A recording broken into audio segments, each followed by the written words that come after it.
بسم الله الرحمن الرحيم الحمد لله رب العالمين والصلاة والسلام على سيدنا ومولانا محمد وآله وأصحابه وأزواجه وذريته أجمعين. اللهم ربنا أرنا الحق حقا وارزقنا اتباعه وأرنا الباطل باطلا وارزقنا اجتنابه. اللهم أرنا حقائق الأشياء كما هي. ربنا زدنا علما وعملا وإخلاصا يا رب العالمين. اللهم انصر أولياءك في مشارق الأرض ومغاربها. اللهم انصرهم على عدوك وعدوهم إنك على كل شيء قدير. اللهم فرج عنا وعن إخواننا في مشارق الأرض ومغاربها. اللهم نفس كربنا وكربهم وثبت أقدامنا وأقدامهم والطف بنا وبهم يا رب العالمين. اللهم أدخل السرور على قلوب المسلمين. اللهم تقبل شهدانا. اللهم اغفر موتانا. اللهم ارحم موتانا وشهدانا. اللهم اشف مرضانا. اللهم اشف مرضانا. اللهم اشف مرضانا. اللهم اشف مرضانا وجرحانا وفك أسرانا.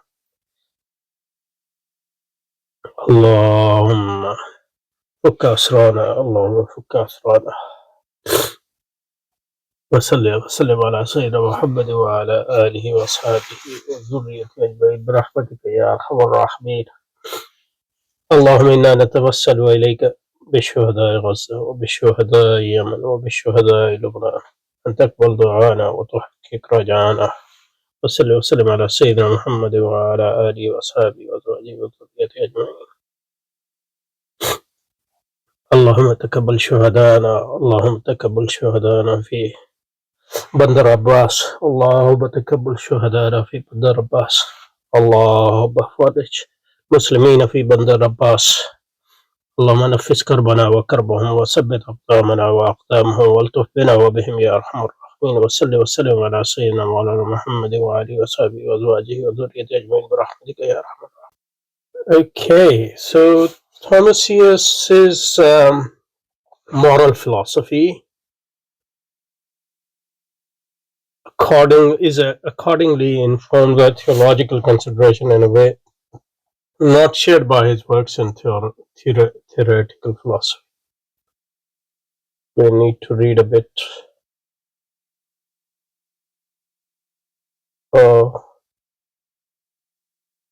from the previous paragraph as it is connected. Okay.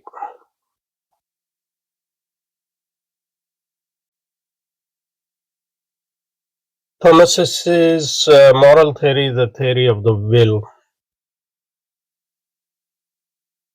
He held that in moral matters, the will dominates reason.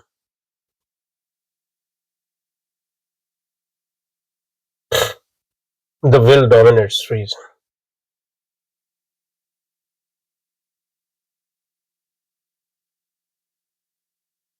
So, at least at the start, there's a dichotomy between will and reason.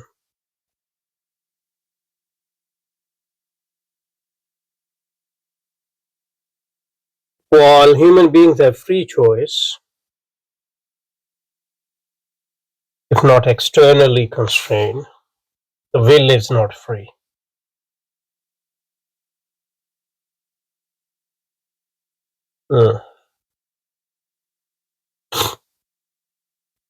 That's different from Kant, because freedom is freedom of will. For Kant, there's a rational will. That's why there is freedom. Rather, it's dominated by human affects or passion, impulses, and desires.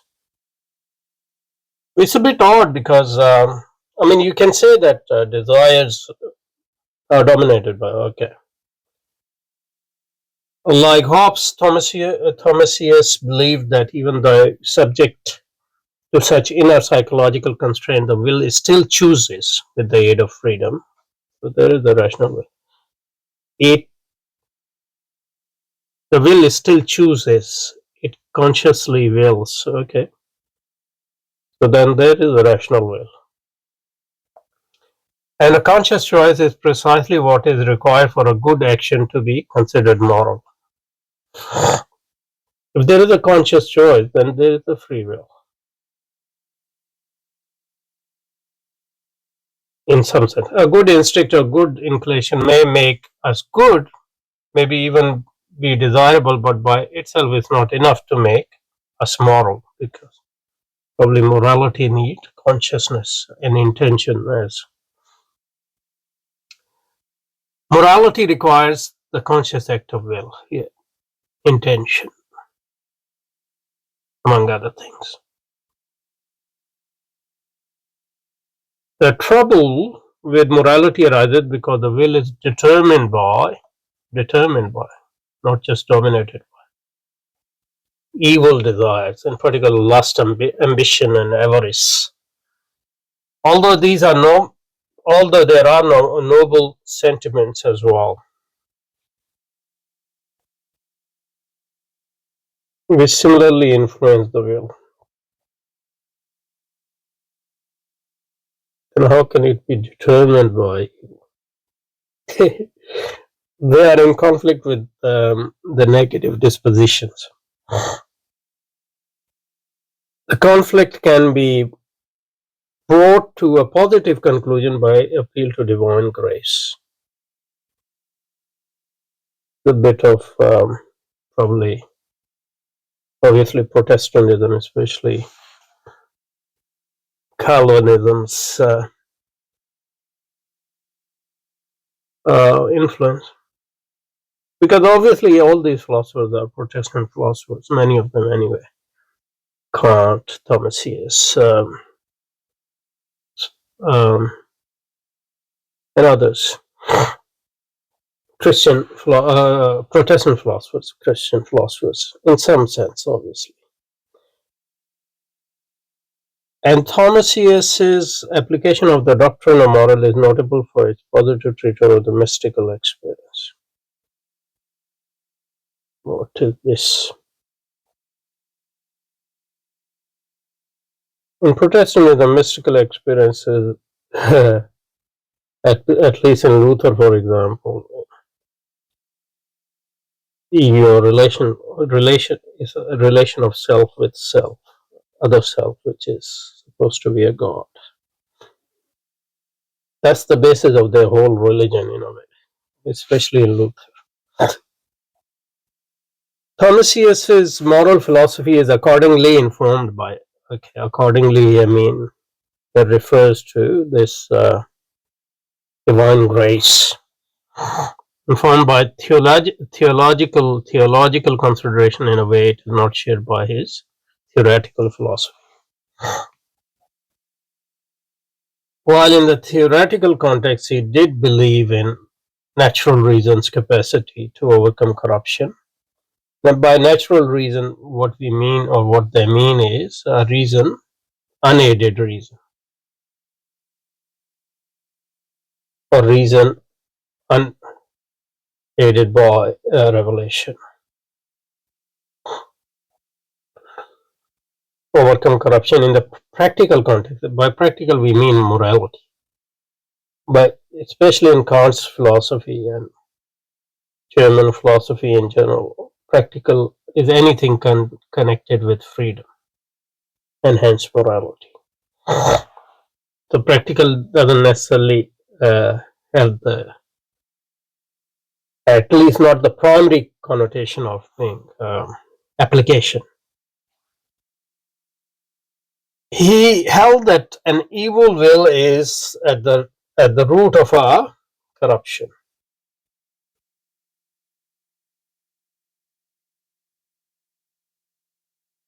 And that reminds us of Kant, because for Kant there is a absolutely good will. That's why there is a morality. And to ameliorate it, we require God's grace. So that's Calvinism of a sort. And we don't have that in Kant, at least not in mature Kant.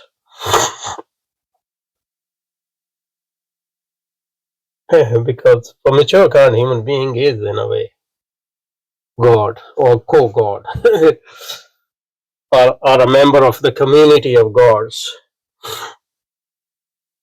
Moreover, Thomasius's moral outlook seems to develop from his initial presentation of morality in the introduction to the doctrines of moral in 1962, which is an optimistic affirmation of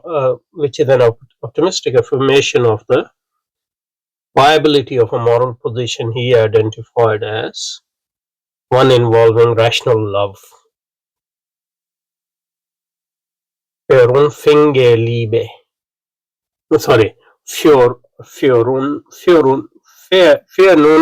is reason, yeah. Vernunft is reason.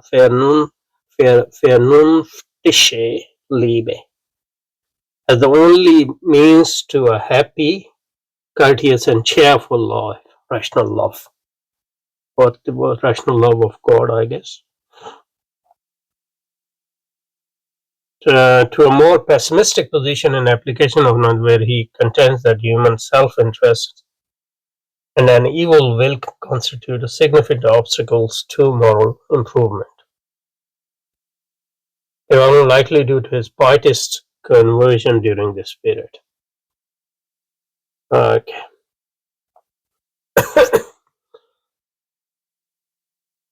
The ambivalence and return to theology aside, Thomasius's moral position is a distinctive one.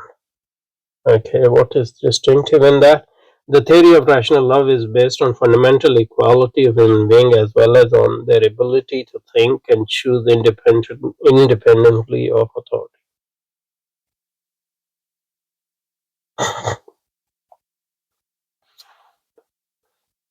Was so distinctive because equality before God, you have it in classical Christianity as well, and hence independence. Ultimately, Thomasius's ethics is a social ethic. The theory is it's not. The theory is other directed, and given the absence of law and principle, constitute a contrast to the formalist universalist ethics Kant would develop by the end of the next century.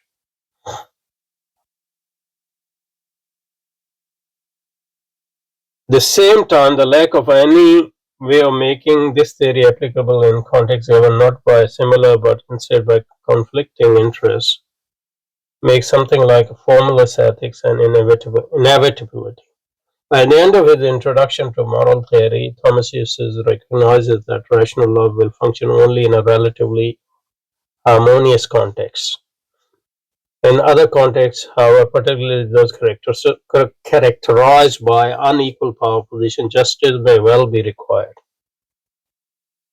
A distinction in duties which Thomasius influentially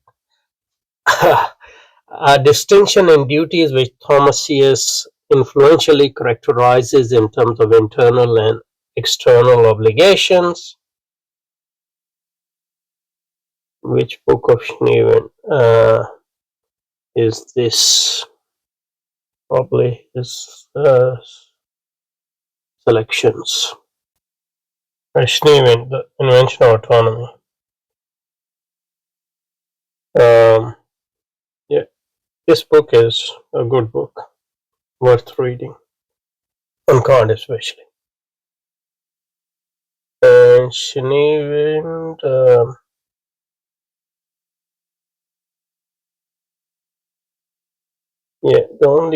I think he has another book which is just a selection of the same period which is covered by this book.